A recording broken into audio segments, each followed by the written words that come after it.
창세기 15장 17절에서 18절 두 절만 함께 보겠습니다. 다 같이 합독하시겠습니다. 시작. 해가 져서 어두워졌는데 연기 나는 가마가 보이며 불타는 등이 쪼갠 고기 사이로 지나더라. 그날에 주께서 아브라함에게 언약을 세워 말씀하시기를 내가 이 땅에 이집트 강에서부터 큰 강 유브라이스까지 내 씨에게 주었으니. 아멘.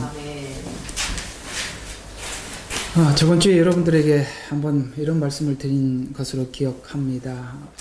이 아브라함의 이야기는 이스라엘 전체 역사를 관찰하는데 하나의 어떤 관점으로 이스라엘 역사를 관찰할 것인가라는 어떤 안경을 장착하는 것과 같죠. 아브라함은 특별하고 그는 믿음이 있어서 선택을 했으며 아브라함에게 복을 주었느냐, 그러니까 아브라함의 믿음으로 볼 것이냐, 아니면 하나님께서 그를 불러서 믿음을 주시고 그 믿음을 주시는 것에 결정적인 그 믿음을 주게 된 원인이 15장입니다. 결정적인. 그러니까 아브라함이 그 앞에 있었던 15장 전까지 가졌던 아브라함의 믿음은 하나님의 보호하심, 그 언약을 이루시기 위해서 하나님이 아브라함을 어떻게 보호하셨나라는 것을 확인하면서 그 믿음이 자라났던 이야기고, 실제 하나님께서 아브라함에게 약속하셨던 약속은 아브라함 자신에게는 도저히 불가능한 이야기였죠.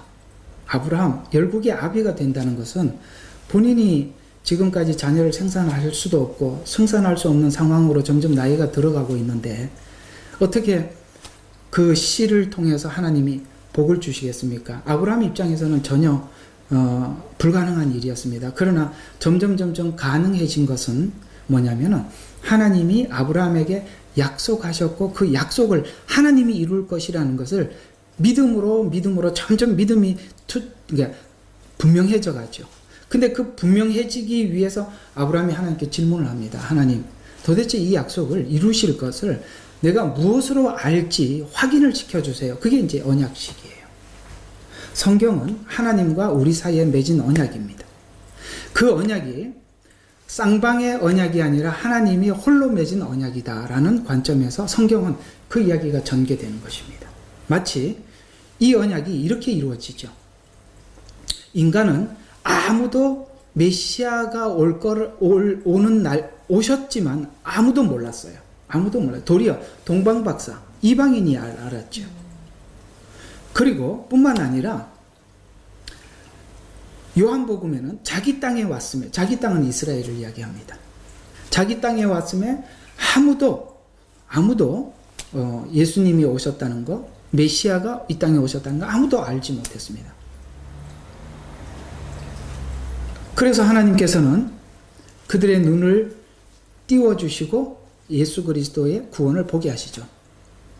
그런데 예수님 공생의 기간에는 예수님이 우리 예수 그리스도를 통해서 우리에게 어떤 방식으로 어떻게 구원을 이룰 것인가에 대한 이해가 사실은 없었습니다. 놀랍게 중간쯤 마태복음 16장에 가서 주는 그리스도여 살아계신 하나님의 아들입니다라는 고백을 베드로가 하게 되죠. 그러나 비로소 예수님이 그 뒤에 이런 이야기를 하십니다. 예수님이 십자가에 장로들과 서기관들에게 잡혀서 고난을 받고 죽어서 3일 후에 부활할 것을 말씀하시죠. 그러니까 베드로가 뭐라고 이야기하냐면 그리 마옵소서, 이 일이 결코 주께 미치지 못합니다. 이게 무슨 이야기냐면 사실 베드로는 신앙 고백을 했습니다마는, 그러나 그 신앙 고백 위에 교회를 세워서 음부의 권세가 이기지 못하는 것은, 음부의 권세란 사망의 권세죠. 사망의 권세가 이기지 못하게 되는 이 일을 어떤 방식으로 하나님이 이루실 것인가에 대한 이해가 베드로에게는 없었습니다. 그래서 네가 하나님의 일은 생각하지 않고 사람의 일을 생각한다는 말은 이런 이야기죠. 네가 하나님의 일을 사람 방식으로 일하는 걸로 생각하느냐? 이렇게 이야기하는 거죠. 그러니까 신앙 고백은 했지만 하나님께서 구체적으로 이 일을 어떻게 완성할 것에 대한 이해가 전 모르는 거예요. 그러나 언제 이해하기 시작하느냐면 바로 성령 강림 이후입니다. 그때서야 베드로가 과거에 있던 자기가 가지고 있던 구약 성경이 시편의 말씀, 요엘서 말씀 이런 말씀들이 이 말씀이었구나라고 확 열려버리죠. 성경이 성령을 통해서 열어지기 시작하는 겁니다. 예수 그리스도의 사역이 완성되자 드디어 성경이 열리기 시작하죠. 그게 바로 하나님이 성령이 오셔서 눈을 열어주셔서 성경이 보이게 되고 하나님은 예언하셨고 이렇게 성취했다는 것을 드디어 보게 한 거지요. 바로 이런 관점들이죠. 하나님은 이런 식으로 우리에게도 일하셔서 우리 믿음을 점점 성숙해 하는 방법을 쓰십니다. 여러분들 동일하게 성경에 로마서 10장 17절에 보면 이런 말씀이 있죠. 믿음은 들음에서 나고 들음은 그리스도의 말씀이다. 여러분 이 한마디 한마디 한 달락을 이렇게 외우듯이 지나가지 마시고 음미해 보면 믿음은 들어서 생기는 거라고 이야기합니다. 여러분 연구해서 생기는 게 아니라 들어서 생기는 거예요. 연구해서 생기는 게 아니라 들어서 생기는 거예요. 왜냐하면 바깥에서 일을 다 했거든요. 하나님이 일을 다 하신 거거든요. 그걸 일을 어떻게 하셨는지 들어요. 근데 그 듣는 이야기가 뭐냐면 그리스도의 말씀이라고 하고 있습니다. 성경이 그리스도와 연결되지 않으면 성경 해석이 그리스도와 연결되지 않으면 믿음이 생기질 않아요. 따라서 교회가 해야 될 일은 끊임없이 성경 안에 있는 그리스도를 우리에게 알려주는 이야기죠. 그 이야기를 듣고 하다 보면 하나님의 일하시는 미 어떤 방식으로 일하시는 것도 알게 되고 그럴 때 우리 마음속에 믿음이 확고해져 가는 것이죠. 자, 그래서 이 15장에 있는 이 이야기를 슬쩍 그냥 지나가는 사람이 있고 이 15장을 굉장히 중요하게 보는 사람들이 있어요. 저는 15장이 굉장히 중요해 보입니다. 왜냐하면 15장 없이는 22장으로 갈 수가 없습니다. 하나님이 오늘 본문 한번 잠깐 봅시다. 해가 져서 어두웠는데 연기가 나는 가마가 보이며 불타는 등이 쪼갠 고기 사이로 지나더라.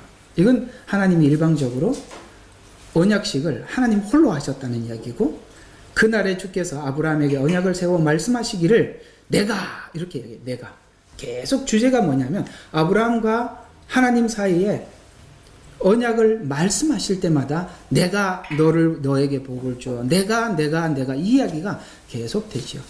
무슨 이야기일까요? 앞으로 모든 일들은 하나님께서 계획하신 대로 하나님께서 말씀하신 대로 하나님이 이루어 가시겠다라는 이야기죠. 그래서 오늘 창세기 12장에 아브라함을 처음 부르셨을 때 내가 너에게 복을 주겠다라고 말했던 이 복이 무엇이냐 구체적으로 요한복음 3장 16절에 보면은 저를 믿는 자마다 말하는 이 저를 바로 예수 그리스도를 말씀하고 있죠.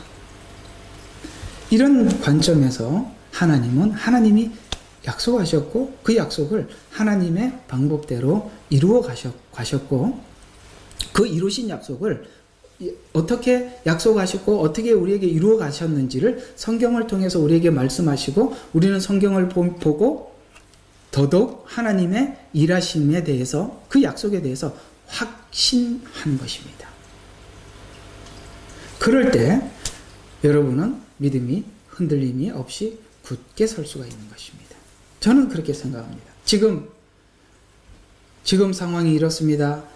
주의 재림이 임박합니다. 그래서 날뛰어 다닐 시간이 아니라 도리어 하나님의 약속 안에 우리가 굳게 서야 하는 시간이라고 여겨집니다. 그럴 때 우리는 흔들림 없이 주를 끝까지 붙잡을 수 있기 때문이죠. 오늘은 그런 관점에서 우리가 이제 하나님의 언약이라는 이야기를 가지고 제가 3시간 여러분들과 함께 하기로 했는데 두 번째 시간으로 에레미야서 31장 31절부터 34절에 있는 그 새 언약의 특징이 4가지가 있어요. 오늘 이 말씀을 듣고 나면 여러분은 하나님에 대해서 더더욱 믿음의 신뢰가 가게 될 것입니다. 그래서 예수 그리스도를 통해서 예수님을 통해서 우리에게 새 언약을 하셨는데 이 새 언약이 가지고 있는 4가지 원리로 여러분에게 오늘은 2가지만 여러분들에게 말씀을 드리겠습니다. 일단은 이 4가지 원리는 이런 이야기입니다.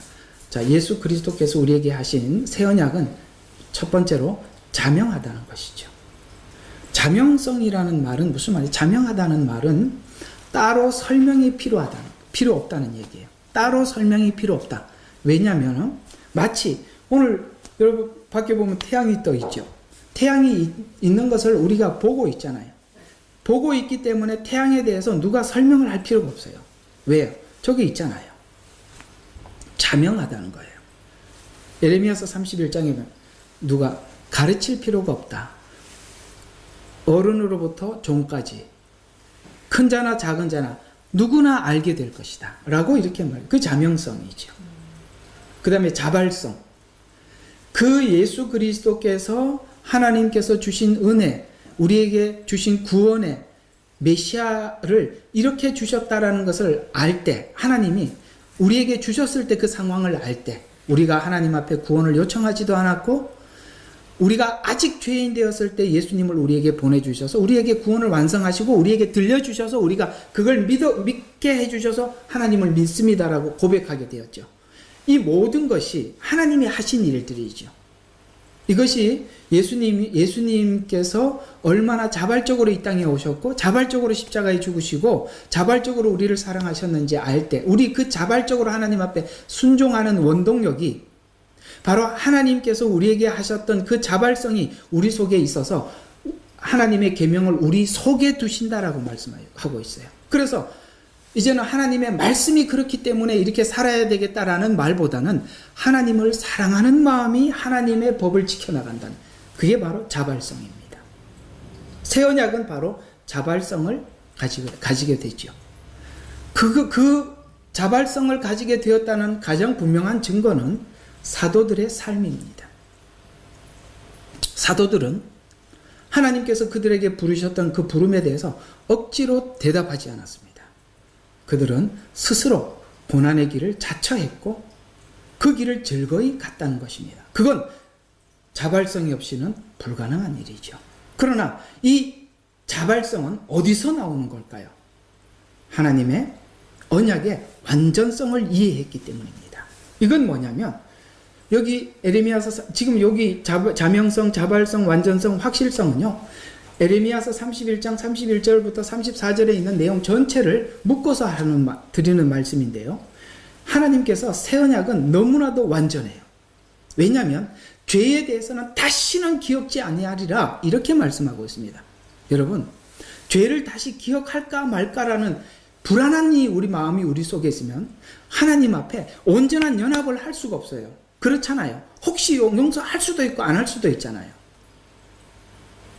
공감 가세요? 이 예레미야서 31장 31절부터 34절까지는 다시는 그 죄를 기억지 아니하리라고 말씀하셨습니다. 그래서 거기에 대해서 이 새 언약은 완전하다는 거예요. 그래서 이 완전한 용서가 우리로 하여금 하나님 앞에 하나님과의 완전한 온전한 연합을 이루게 되었다라는 것이 에레미야서 31장 31절부터 34절의 말씀이에요. 이 이야기로 이번 주 다음 주까지 여러분들과 함께 나누어 보도록 하겠습니다. 자, 우선 이 에레미야는 주전 627년 예수 그리스도 이전, 그러니까 BC 627년, 그러니까 예수님 오시기 전에 600년 전에 활동했던 선지자죠. 그러나 이 에레미야를 통해서 하나님께서 예언해 말씀하시기를 그 날이 오고 그때가 되면 이제는 지금 시내산에서 이스라엘 백성들과 맺었던 이 언약과 다른 언약을 하나님께서 언약할 것이다 라고 말씀하시면서 이 언약은 너무나도 분명히 드러나서 누구나 자명하게 다 보게 될 텐데 큰 자나 작은 자에게 이를 것 없이 너는 여호와를 알라고 가르칠 스승이 필요 없게 될 것이다 라고 말씀하고 있어요. 우리가 이 성경을 거기 한 번씩 이렇게 보고 보는 게 좋을 것 같습니다. 한번 에레미야서 펴보시죠. 31장 31절부터 33절 여기 있는 말씀들을 한번 읽어보고 시작해보죠. 주가 말하노라 보라 그날에는, 그날은 뭐죠? 예수님이 이 땅에 성육신 하시고 십자가에 죽으신 그 두 가지를 다 포함하고 있습니다. 그날이 오면 내가 이스라엘 집과 유다 집과 더불어 새 언약을 맺으리니, 이게 바로 성만찬 이야기죠. 주가 말하노라 내가 이집트 땅에서 손으로 그들을 인도하였던 날에 그들의 조상들과 맺은 언약에 따른 것이 아니니, 이것은 시내산 언약을 얘기합니다. 비록 내가 그들에게 남편이었지만 그들이 나의 언약을 파기하였도다. 왜 파기가 됐냐면 이혼을 했거든요. 자, 주가 말하노라 그러나 이것이 내가 이스라엘 집과 더불어 맺을 언약이니까 미래형이죠. 그 날들 이후로는 나는 내 법을 그들 속에 두고, 왜 앞에서는 파기가 되었느냐? 속에 두지 못했기 때문에. 왜요? 여러분, 죄는 어디서 나와요? 우리 속에서부터 나오는 것입니다. 죄는 바깥에 기록된 글자 안에서 우리가 비춰봐서 이건 죄다 죄가 아니다, 그거는 물론 율법이 이야기하는 것이지만 아무리 바깥에 이거 하지 말라 그래도 우리 속에 탐욕과 정욕과 인간이 가지고 있는 이런 욕심들이 통제가 되지 않고 스스로 제어되지 않으면 죄는 항상 준비하고 도사리고 있잖아요. 그러나 예수 그리스도의 사랑을, 은혜를, 하나님의 은혜를 확인하고 체험하고 난 이후에는 우리가 우리 스스로 그 하나님의 법을 우리 속에 둔다고 말씀하고 있어요. 그들의 마음속에 기록하여 나는 그들의 하나님이 되고 그들은 나의 백성이 되리라. 이것은 이스라엘 백성과 하나님 사이에 처음부터 하나님이 계속했던, 반복했던 이야기죠. 나는 그들의 하나님이 되고 그들은 나의 백성이 되리라. 결국 하나님은 그렇게 할 것이다. 그래서 오늘 4시간 동안에 여러분들과 함께 이야기해 볼 것은 이 언약이 34절에 있는 이 말씀을 나누는 거예요. 그러면 그들은 각기 자기 이웃과 자기 형제들에게 말하기를 주를 알라 고 더 이상 가르치지 아니하리니, 이는 그들 모두가, 즉 그들 가운데 작은 자로부터 큰 자에 이르기까지 나를 알게 될 것이기 때문이라는 이 말이 오늘 여러분들과 함께 확인해 보려고 하는 알게 될 것이다 라는 이 자명성 이야기예요. 그렇죠. 누가 가르쳐서 아는 게 아니라 알 수밖에 없더라는 것이죠. 그러면 오늘 이 자명성만 좀 이야기해 볼게요. 자, 그러면 이 성취될 언약이 어떻게 우리에게 분명해지느냐 하면 구약의 예언과 신약의 성취 때문입니다. 그렇습니다. 구약은 예수님 오시기 전에는 이 말씀이 무슨 말씀인지 닫혀 있을 수밖에 없어요. 예언이니까. 맞죠? 아니, 근데 왜 이렇게 표정이 가만히 있어요? 지금 알아듣는 거예요? 예. 고개를 조금 끄덕거려 주세요. 아무 표정 없이 있으니까 사람들이 지금 이해를 하고 있나 상당히 저는 궁금해요. 다시 한번. 자, 구약은 예수님 오기 전에는 예언서일 수밖에 없어요. 맞잖아요. 그죠? 아직 열리지 않았으니까. 그런데 예수님이 오셔서 우리 모두가 예수님이 이렇게 해서 우리를 구원하실 거라고 사람들은 아무도 몰랐어요. 다 하시고 가서 성령님이 오시고 난 뒤에 사람들이 알기 시작합니다. 그래서 그때부터 너무 분명해져, 그리고 너무 자명해져 버린 거예요. 구약의 예언이 예수님 십자가 사건과 성육신과 십자가 사건과 연결되어서 이 말씀이었구나라고 알 때 자명해지더라. 두 번째, 증인들의 증언입니다. 그렇죠? 그게 바로 신약 성경 아니겠습니까? 사도들의 증언, 그게 신약 성경이에요. 그 다음에 여기서 하나 좀 더 덧붙일 게 하나 있는데, 성경의 보급입니다. 여러분, 우리가 지금 이 성경책을 우리가 가질 수 있다는 것은 너무 큰 복이에요. 제가 이게 성경 이야기가 좀 나와서 좀 참고삼아 말씀을 드린다면, 이 종이로 된 성경책 꼭 잘 지키셔야 합니다. 앞으로 여러분 어플에 나오는 성경은 얼마든지 내용이 바뀌어질 수 있습니다. 그리고 여러분들은 바뀌어져도 모릅니다. 성경책 귀하게 여기시고 간직하십시오. 종이로 된 성경책. 제가 알기로는 중국에서도 중국 성경책이 나오는 걸로 알고 있습니다. 성경의 보급입니다. 그러나 이 성경이 있고 성경이 있다 하더라도 성령님이 오셔서 가르쳐 주지 않으면 몰라요. 사도행전 1장 8절 이후에 성령이 강림한 이후 사도들은 설교를 하기 시작하는데 구약에 있는 설교들을 내용들을 예수 그리스도의 구원과 정확히 맞추어서 설명하기 시작합니다. 그건 누가 가르쳐 주신 걸까요? 그건 바로 성령님의 사역의 중요한 부분이기도 합니다. 그래서 네 가지. 하나는 뭐라고요? 예언과 성취, 증언, 그 다음에 증인들의 증언, 세 번째 성경의 보급, 네 번째 성령 강림입니다.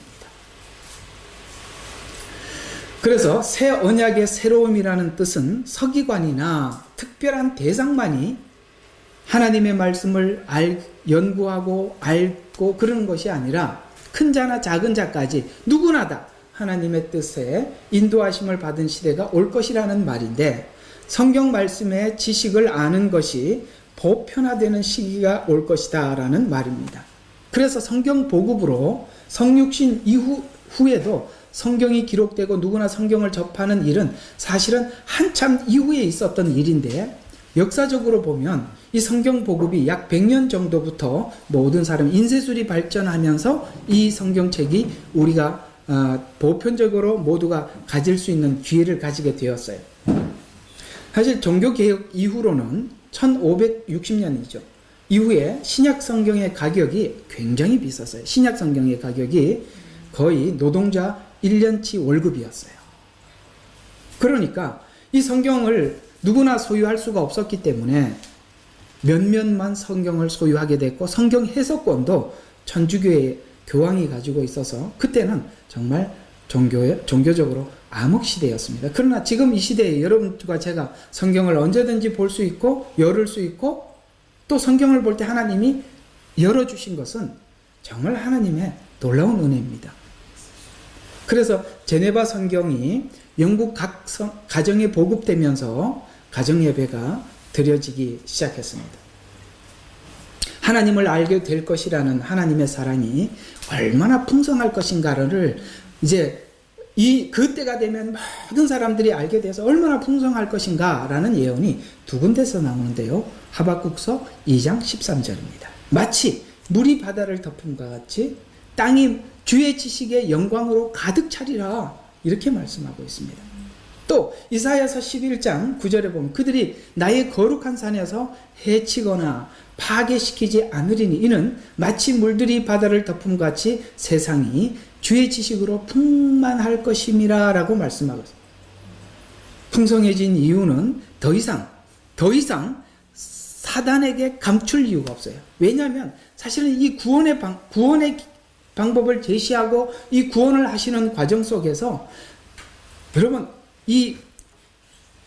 예수님께서 40일 금식 기도하고 시험산에서 받았던 그 사단에게 받았던 이 시험은요, 사단이 메시아가 오면 꼭 질문하려고 준비한 시험이었습니다.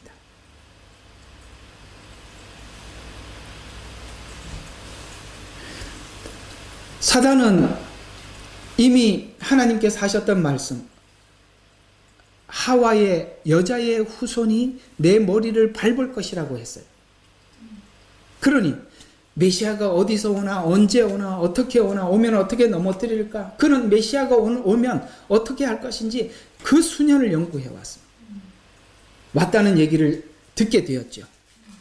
헤롯이라는 악한 사람들의 성품을 이용해서 어떻게 하면 아들이 메시아가 왔다는 얘기를 듣고 3살 아래는 다 죽이라고 명합니다.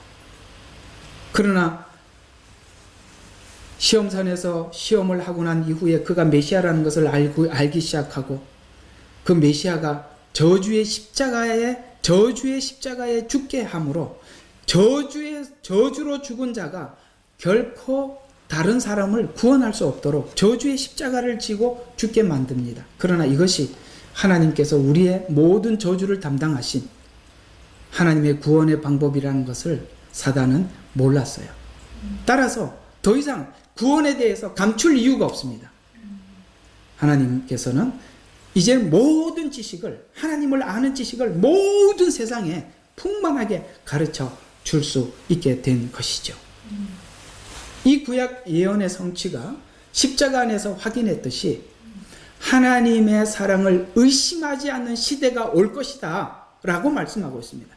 하나님의 사랑을 의심하지 않을 때가 올 것이다. 왜냐? 로마서 5장 8절에 보면 우리가 아직 죄인 되었을 때 그리스도께서 우리를 위하여 죽으심으로 하나님께서는 우리를 향한 그의 사랑을 나타내셔서, 어디서 나타내 주셨어요? 십자가에서 하나님이 우리를 어떻게 사랑하는지 보여주셨다는. 저번 주 수요일 날 아가서 여러분들과 함께 나누면서 왜 하나님이 아름다워, 왜 솔로몬이 아름다워, 우리 참 왜 아름다운지 예수님 십자가 지시는 뭐지요? 그 사진을 우리가 함께 보면서 그렇습니다.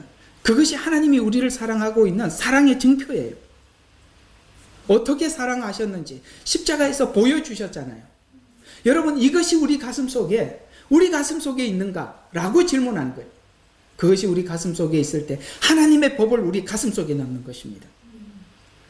히브리서에 보면은 십자가의 피가 우리 양심상 지은 죄까지도 깨끗하게 하셨다고 분명히 말씀하고 있습니다. 우리는 분명히 예수 그리스도를 영접하고 난 이후에 우리의 양심의 변화가 있게 되어 있어요. 죄를 대하는 태도가 바뀌어질 수밖에 없다는 것입니다. 그것이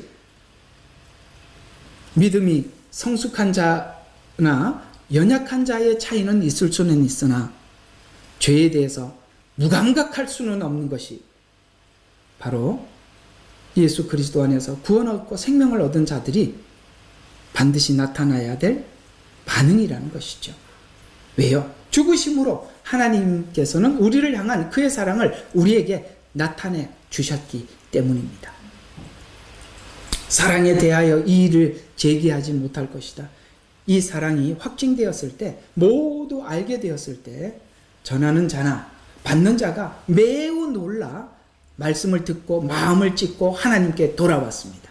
이날에 3,000명을 회개시킨 설교를 기억해야 할 순간이 있는데, 바로 이것이 신약교회가 탄생하는 순간이에요. 그전에는 아무도 몰랐으나 베드로가 설교하고 그들이 말씀을 듣자 가슴을 치고 하나님께 돌아온 이 놀라운 사건들이 이스라엘 사도행전에 기록되어져 있는데요. 놀랍게도 베드로도 그 설교를 하면서 뭡니까? 하나님께서 하신 말씀이 무슨 말씀이었는지 그가 깨닫게 되었고, 듣는 자도 함께 깨닫게 되었다는 거예요. 이게 바로 은혜입니다. 여러분, 예배는 이렇게 드려져야 되는 거예요. 전하는 자도 하나님 말씀 전하면서 은혜를 받고, 받는 자도 은혜를 받는 거예요. 베드로가 그렇게 했어요. 베드로가 그렇게 했고 그 청중들이 그랬단 말이죠. 그러면 어떻게 했는지, 그 베드로의 설교를 간략하게 어떤 메시지였는지, 어떻게 하나님이 그 언약을 성취했는지 설명을 한번 보면, 설교의 도입을 요엘서 2장 28절부터 32절에 성령 사역이라고 설명을 하고 있습니다. 이것이 하나님의 말씀이 열린 것이 성령 사역이라고 이렇게 말씀하고 있는데요. 이렇게 도입을 합니다. 내가 내 영을 모든 육체에 부으리라. 그러면 놀랍게도 성령이 임하면 무슨 일이 일어나느냐면, 너희 아들들과 너희 딸들이 예언할 것이요, 너희 노인들이 꿈을 꿀 것이며 너희 청년들이 환상을 보리. 이걸 자꾸 은사로 푸는데, 그게 아니라 예언이나 환상이나 꿈, 이런 것들은 예수 그리스도를 안내해 줄 수 있는 성령 사역이라는 뜻이에요. 여러분, 우리가 어느 때는 예언을 통해서, 환상을 통해서, 꿈을 통해서 보지만, 누구는 하나님 말씀을 통해서 하나님을 볼 수도 있는 거예요. 이해가 가세요? 우리가 아직 성경에 대한 지식이 부족할 때는 하나님이 예언을 통해서도 가르쳐 줄 수 있습니다. 환상과 꿈을 통해서도 말할 수 있어요. 그러나 결국은 이 모든 설교의 메시지들은 예수 그리스도가 누구인가를 설명하는 데 집중되었다는 것이죠. 성령 사역의 특징입니다. 그래서 성령 사역을 아무리 해도 예수 그리스도에 대해서 밝히 드러나지 않으면 그 성령 사역은 돌아봐야 될 필요가 있는 거예요. 또 그 날들에는 내가 남종들과 여종들 위에 내 영을 부어주리라. 그러나 32절에 보면 누구든지 주의 이름을 부르는 자는 구해냄을 얻으리라. 왜요? 성령 사역을 통해서 예수 그리스도를 전하게 되고 그것을 믿고 받아들이는 사람들은 구원을 얻으리라. 어때요? 똑같이 베드로가 설교했을 때 그런 역사가 나타났었지 않습니까? 주께서 말씀하신 대로 시온산과 예루살렘에 구해냄이 있으리라. 남은 자를 주께서 부르실 것이다 라고 말씀하고 있어요. 그리고 이 설교의 본문을 시편 16편 8절에서 11절로 설명을 하고 성령 사역을 통해서 성경을 열고 있죠. 이 시편 16편 8절과 11절은 이건 아직 예수님 오기 전에는 예언된, 그러니까 이거는 아직 열리지 않는 예언에 불과했었어요. 자, 그걸 보면 이렇게 이야기합니다. 내가 주를 항상 내 앞에 모셨도다. 보세요. 내가 주를 항상 내 앞에 모셨다는 이야기는 구약에서는 항상 주님이 내 앞에 있지 않았습니다. 구약은 성령이 감동하는 성령이에요. 내 안에 모셔지지 않는 성령이라 이 말이에요. 그러나 신약 이후에는 예수님을 영접한 순간 어떻게 됩니까? 성령님이 우리 마음속에 들어와 계시죠. 아까 뭐라고 말씀하셨죠? 예레미야 31장에 내 법을 너희 마음속에 두어 라고 말씀하고 있습니다. 그건 성령 사역입니다. 그래서 주께서 자, 그 다음에 내 앞에 모셨도다. 왜냐하면 주께서 내 오른편에 계심으로 내가 요동치 아니하리로다. 왜냐하면 성령 임재의 약속을 받았다는 얘기고, 그러므로 내 마음이 기쁘고 내 영광이 즐거워하며 내 육체도 소망 가운데 안식하리니. 아멘. 성령님이 내 예수 그리스도를 통해서 믿음으로 성령님이 내 안에 들어오게 되었고, 그래서 내 영도 내 마음도 육체도 두려움 없이 안전하게 되었습니다 라고 다윗은 예수 그리스도께서 보내주실 약속을 의미하면서 이렇게 예언했다 이 말이에요. 그것이 무슨 말인지 드디어 이 베드로가 알고 설교하기 시작하는 거예요. 이 말이 그 말이었습니다 라고 설명을 합니다. 이는 잘 봐요. 이 구원 사역을 통해서 하나님께서 우리에게 주신 일이 무엇이냐면은, 이는 주께서 내 혼을 지옥에 버려두지 아니하며 주의 거룩하신 분으로 썩어짐을 보지 않게 하실 것임이니이다. 하나님이 그렇게 하실 것입니다. 나를 구원하실 것, 나를 지옥에 버려두지 않을 것입니다. 썩어짐을 보지 않게 할 것입니다 라고 이야기하면서 죄와 사망에서 건져 부활하심을 바라보면서 그렇게 예언을 했던 것이죠. 그래서 주께서 내게 생명의 길을 보여주시리니 주의 면전에는 충만한 기쁨이 있고 주의 오른편에는 즐거움이 영원 무궁하리로다 라고 하면서 뭡니까? 확신을 하게 되었다는 거예요. 여러분, 우리의 믿음의 확신은 하나님의 언약을 믿는 믿음이 우리 속에 확신으로 남아있는 것입니다. 사실 예수님 오시기 전에는 시편 16편에 있는 이 예언은 예언에 불과했습니다. 그러나 오신 이후에 그 십자가와 부활 사건이 도대체 나에게 무엇이었는지를 이제 베드로가 그것이 열리게 되고 그 앞에 있는 청중들에게 설교하기 시작하고, 베드로의 설교를 들은 청중들은 가슴을 치며 형제여 어찌할꼬, 그랬을 때 담대하게 주 예수 그리스도를 믿으라 라고 권했을 때 그들은 모두 다 예수님을 영접하게 되죠. 여러분, 여러분의 믿음의 근거는 바로 하나님의 약속을 믿는 것입니다. 그럴 때 확신하는 것이죠. 그리고 그 설교의 결론은 이렇게 끝이 납니다. 야, 이제 메시아를 봤어. 우리의 구원을 확인했어. 그래서 시편 110편 1절과 2절, 이 시편에 예언서가 많이 있어요. 주께 말씀하시기, 요게 중요해요. 요게 무슨 말인지 아무도 몰랐던 거죠. 주께서 주께. 그럼 여기 말하는 첫 번째 나오는 주는 누구고 뒤에 주는 누구냐 이 말이죠. 주께서 주께 말씀하시기를, 이 예언이 풀리죠. 하나님이 예수님께 말씀하시기를, 이런 말입니다. 하나님이 아들 예수님께 말씀하시기를, 내가 내 원수들을 발판으로 삼을 때까지 너는 나의 오른편에 앉아 있으라. 여러분, 이게 무엇이죠? 십자가에 죽으시고 부활하셔서 승천하셔서 하나님 우편에 앉아 계셨죠. 이건 승천은 무엇을 의미하느냐면 예수 그리스도의 구원을 하나님이 온전히 받으셨다는 이야기입니다. 그래서 내 오른편에 앉아 있으리라 하셨도다. 오른편에 앉아 있다는 건 승천 이야기죠. 주께서 시온으로부터 주의 능력을 막대기를 보내리니 주의 원수들 가운데 다스리소서. 그래서 베드로의 설교는 부활이 끝이 아니라 성령이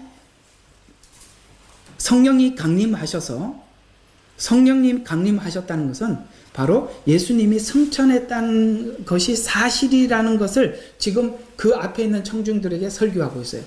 그러나 그때 베드로가 설교를 했을 때 설교를 듣는 대부분의 청중들은 유대인들이었고 그들은 구약에 대해서 알고 있었던 사람들이었습니다. 그래서 구약에 있었던 이 남아있던 이 예언들이 도대체 무슨 예언인지를 십자가를 통해서 구원하신 이 은혜들을 다 설명이 되면 될수록 그들이 드디어 하나님께서 이 땅에 오셔서 우리를 구원하셨구나라는 것을 깨닫게 되었을 때 그들이 드디어 하나님을 향해서 어떤 신앙 고백을 하게 되지요.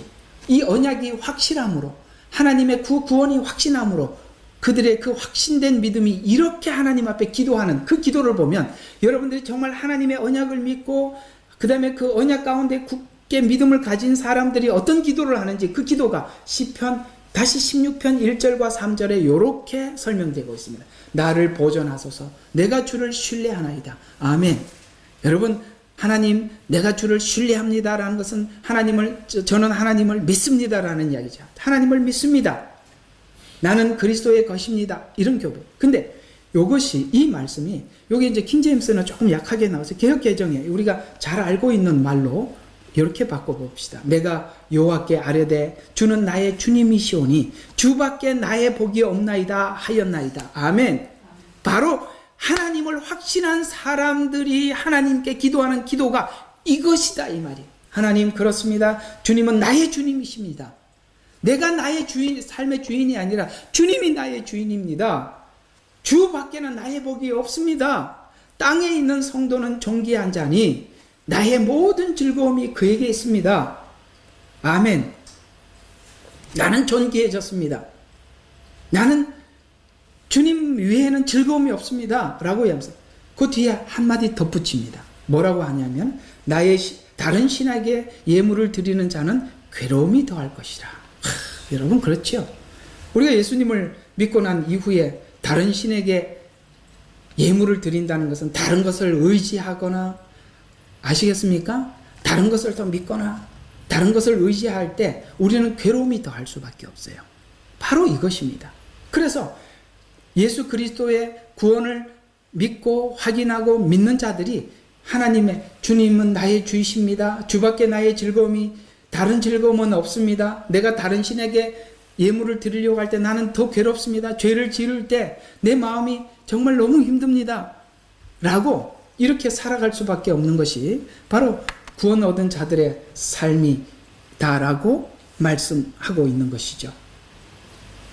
뿐만 아니라 예수님께서는 고난을 앞두고 우리가 하나님 외에는 다른 즐거움이 없습니다 라고 고백했듯이 우리가 이렇게 주님 위에는 다른 즐거움이 없습니다 라고 고백했듯이 예수님도 십자가 지시기 전에 우리에게 이렇게 고백하고 있습니다. 내 마음속에는 기쁨이 있다.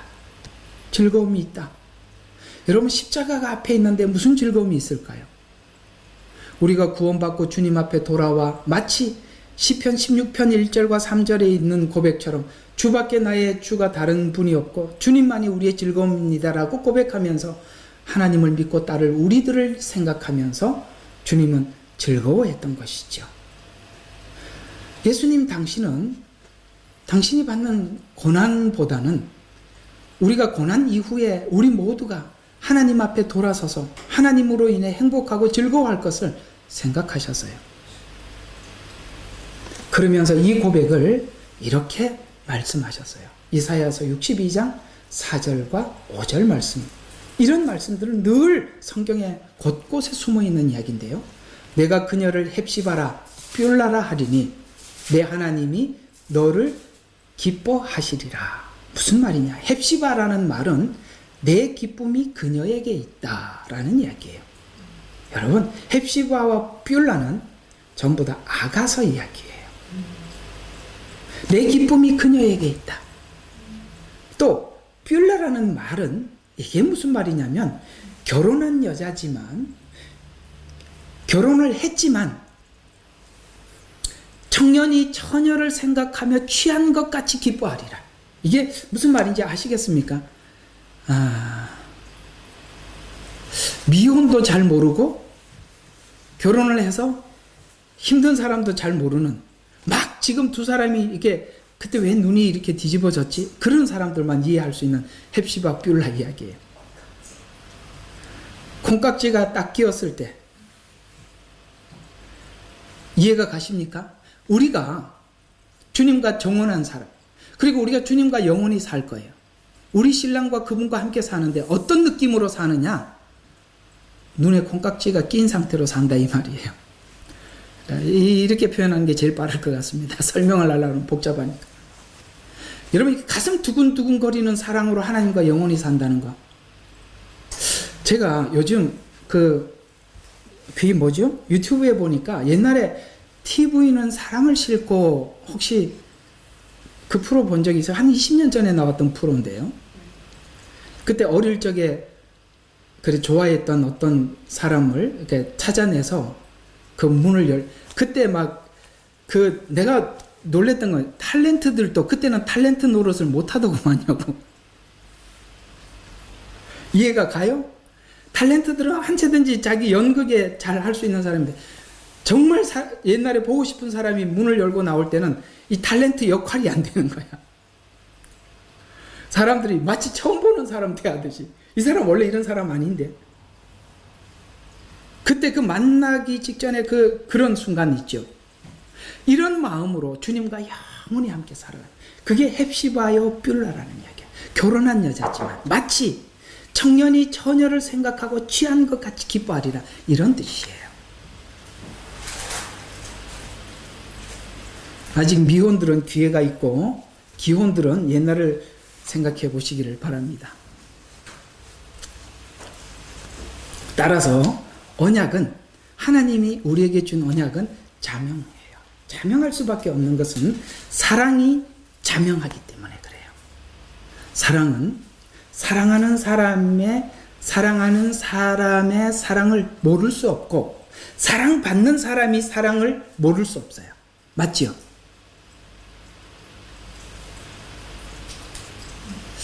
말 잘 기록했는지 잘 모르겠습니다. 예수님이 우리를 사랑하는 사랑을, 예수님이 우리 사랑을 모를 수가 없고, 받는 우리가 예수님이 우리를 어떻게 사랑하는지 모를 수 없는 것이 사랑의 특징이에요. 선생이 가르쳐 주는 게 아니에요. 명함을 보고 결혼하는 게 아니에요. 우리는 그 사랑을 서로 교감할 수밖에 없어요. 그 자명함이, 우리는 그 자명함을 어디서 확인하는 걸까요? 바로 성육신, 십자가, 이 사건들입니다. 여러분, 우리가 끊임없이 하나님에 대해서 생각해 볼 것은 두 사건이라고 보여집니다. 저는 성육신과 십자가라고 봅니다. 성육신은 생각할수록 신비로운 이야기입니다. 십자가, 너무너무 하나님의 사랑이 거기에 다 담겨 있습니다. 여러분, 저는 여러분들의 한 주간의 삶 속에 가장 많이 머릿속에 그려봐야 할 일이 있다면 성육신의 신비로움 뿐만 아니라 십자가의 신비입니다. 그건 보면 볼수록 끝이 없이 답이 있어요.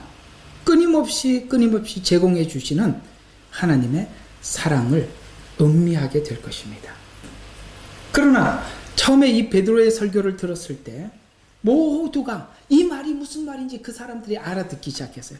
근데 그렇게 알아듣고 형제여 어찌할꼬라고 얘기했던 사람들이 얼마 전에는 예수님을 십자가에 못 박으라고 외쳤던 사람들이에요. 그들은 이것이 무엇인지를 몰랐기 때문에 예수님을 십자가에 못 박으라고 했던 것이죠.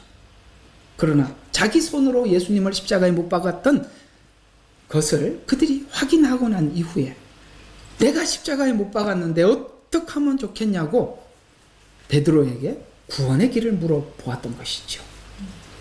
새 언약의 시대, 지금 이 시대는 결코 우리 모두가 하나님의 사랑을 의심할 수 없는 시대입니다. 두 번째는 짧으니까 조금만 기다리세요. 자발성입니다. 여러분, 명확한 사랑을 봤을 때 우리는 이제 우리 모든 하나님께 순종하는 모든 것들이 억지로가 아니라 내 속에서 나오는 자발적으로 나올 수밖에 없어요. 왜냐하면 에레미야서 31장 33절에 보면 새 언약은 자발성이라고. 그래서 그날에는 이스라엘 속에 두어 마음에 기록하겠다라고 말씀하고 있죠. 새 언약의 시대가 옛 언약의 시대와 차별화된 것은 내면에 새기겠다는 것인데, 에스겔서 36장 26절과 27절에 보면 이 새 언약을 이렇게 표현하고 있습니다. 굳은 마음을 제거하고, 아멘. 굳은 마음을 제거하고, 완악함을 제거하고. 여러분, 우리 완악함을 제거한 것은 성육신과 십자가 이야기죠. 부드러운 마음을 줄 것이다 라고 말씀하셨어요. 새 언약 시대는 새 마음을 주셔서, 부드러운 마음을 주셔서 사랑이 우리 마음속에 동기가 되어 하나님의 법을 순종하는 날이 오게 될 것이다 라고 말씀하고 있어요. 하나님을 향해 자발적인 마음을 갖게 된 것이, 그 원인이 무엇이냐면 죽은 자 같은 우리에게 영의 눈을 열게 해주셔서 은혜를 깨닫게 해주신 은혜가 감사했기 때문에 우리는 자발적으로 하나님 앞에 순종할 수밖에 없었죠. 영적으로 죽은 사람은 아무리 복음을 설명해도 알아듣지 못해요. 생명이 없을 때는 언어도 감정도 전달되지 않기 때문입니다. 그건 우리가 알아들은 것은 하나님이 우리를 살려주셨기 때문이죠. 우리는 이렇게 생각하면 안 돼요. 나는 다른 사람하고는 달라서, 나는 복음을, 누군가가 와서 우리에게 복음을 제시했을 때 나는 딱 알아들었는데 너는 왜 이렇게 못 알아듣냐? 이게 아닙니다. 그렇게 생각하는 분들이 있어요. 아니, 우리는 사실 알아들을 수 없는 상태였어요. 왜? 죽어 있었기 때문에. 여러분, 분명히 복음을 듣고 믿게 된 것은 하나님이 생명을 주시고 열어주셨기 때문입니다. 하나님께서 소경과 귀머거리를 열어주신 것은 영적인 의미가 있습니다. 우리는 다 소경이었습니다. 예수님이 앞에 와 있어도 몰랐습니다.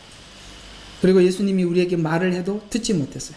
예수님이 이 땅에 오셔서 특별히 많이 한 사역 중에 하나가 소경의 눈을 뜨게 하시고 귀머거리에 귀를 열어주셨던 것입니다. 왜냐하면 그렇게 하지 않으면 복음을 들을 수 없기 때문이죠.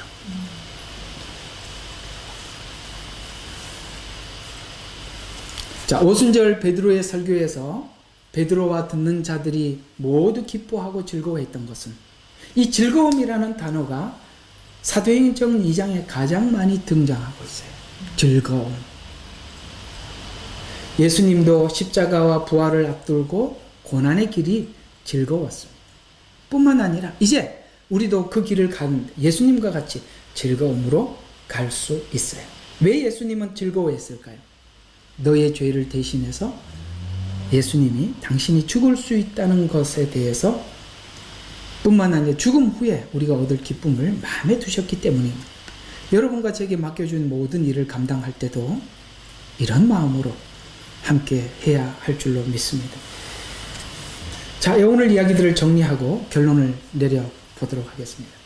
성도가 하나님께 자발적인 순종의 성도가 될 수 있는 것도 바로 예수님이 십자가에 성육신 하신 것과 십자가의 죽으심이 자발적으로 하셨다는 것입니다. 그래서 기독교는 사실은 자발적으로 하나님 앞에 그 믿음이 굴복할 때까지 우리 서로가 굴복되지 못한 사람들을 기다려주는 인내가 필요해요. 공감하십니까? 강요에 의해서 여러분의 신앙생활이 움직여지기 시작하면 그건 자발적이지 않은 것은 다 나중에 문제를 일으키는 것입니다.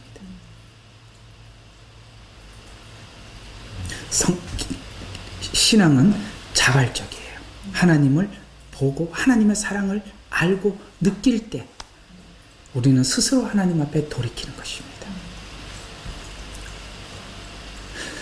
마찬가지로 하나님 앞에 나가는 자발성의 원형은 예수님 안에 계시된 것이며, 그를 닮은 우리들도 자발적인 기쁨과 즐거움으로 하나님 앞에 나가게 된 것입니다. 하나님의 자발성의 표현을 직접 우리에게 하기보다는 이 성경이라는 글로 계속 표현하고 있는데, 이 사랑의 편지로 끊임없이 66권을 통해서 하나님이 우리를 어떻게 사랑하고 있는지를 기록하고 있어요. 구약은 그렇지 않아 보입니다 라고 이야기하는 분들이 계시는데, 여러분 구약은 뭔 이야기인지 아십니까? 끊임없는 인간의 반역과 끊임없이 찾아오시는 하나님의 찾아오심을 성경은 이야기하고 있습니다. 인간이 완악하고 악하다는 거 공감하시지요? 어째 한 사람만 손듭니까? 나머지는 안 악하세요? 인간은 모두 다 악합니다. 남들이 악하기보다는 실상 나를 보면 내가 악하다는 걸 알 수 있어요. 인간은 악합니다. 그런데도 우리가 지금까지 하나님 앞에 서 있을 수 있는 것은 하나님이 계속 찾아와 주시기 때문입니다. 자발성과 자명성, 오늘 이 두 가지로 여러분들에게 말씀을 드렸어요. 오늘 이 창세기 15장에는 왜 하나님이 일방적으로 약속하셨느냐, 이 방법이 아니고는 우리에게 무슨 조건을 걸었더라면 구원을 얻을 수도 없었고, 더 나가서 변화도 기대할 수 없었고, 자발적일 수도 없었어요. 이 방법으로만이 우리가 하나님 앞에 구원 얻을 수 있었고, 우리가 하나님 앞에 변화를 위해 몸부림칠 수 있게 되었으며, 나아가서 자발적으로 하나님 앞에 순종하는 자가 될 수 있었다라는 측면에서 오늘 창세기 15장의 이 말씀이 아브라함과 하나님이 함께 언약한 것이 아니라 하나님이 일방적으로 하셨다라는 의미가 여기에 담겨 있는 것입니다. 다음 주에는 이 언약이 얼마나 완전하고 확실한지에 대해서 여러분에게 함께 나누어 보도록 하겠습니다. 한번 기도하겠습니다.